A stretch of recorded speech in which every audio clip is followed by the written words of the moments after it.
આનંદમાં દિવસો, જ્યાં ભગવાન નરનારાયણ દેવ સાક્ષાત બિરાજતા હોય, જ્યાં સમગ્ર ધર્મકુળ હોય, આવા પવિત્ર સંતો જેનું દર્શન માત્ર કલ્યાણ કરી દે, એવા આ સંતો ને હરિભક્તો, આના મધ્ય પડ્યું રહેવું એનાથી બીજો કોઈ જીવનનો લાભ નથી હોતો.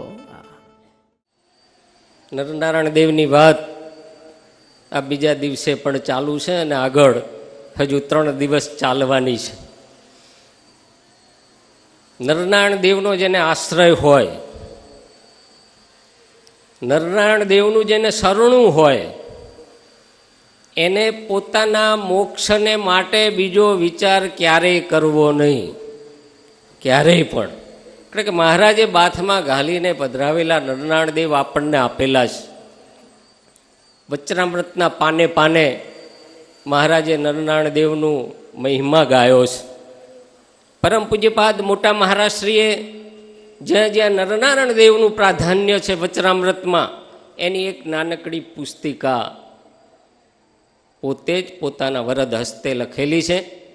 એનો નિત્ય પાઠ કરો તો તમારી અક્ષરધામમાં તમારી સીટ શ્યોર થઈ જશે. આવા નરનારાયણ દેવ છે.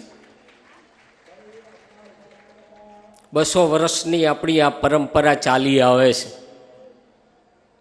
નરનારાયણ દેવ દેશ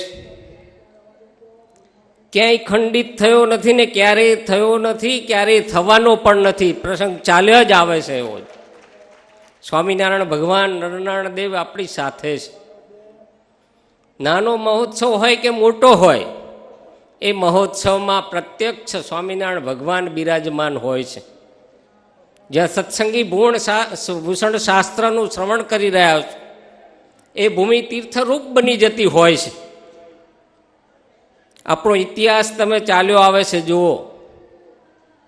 સપ્તમ આચાર્ય મહારાજ શ્રી બેઠા છે, પછી વ્રજેન્દ્ર પ્રસાદજી મહારાજ તૈયાર છે. ક્યાંય ખંડિત થયું નથી. આ નરનારાયણ દેવ દેશના સંતો અને હરિભક્તો, વાસુદેવ પ્રસાદજી મહારાજ હતા આચાર્ય મહારાષ્ટ્રના દાદા. કેટલી ઉંમર હતી? માત્ર 2 વર્ષની ઉંમર હતી. આ સંતો એના નરનારાયણ દેવના આશ્રિત હરિભક્તો સુરવીરોએ એ વાસુદેવ પ્રસાદજી મહારાજને સાચવ્યા છે. વાસુદેવ પ્રસાદજી મહારાજ આચાર્ય તરીકે સગીર હતા અને આ મંદિરનો વહીવટ કરેલો છે. એ આ સુરવીર હરિભક્તો તમે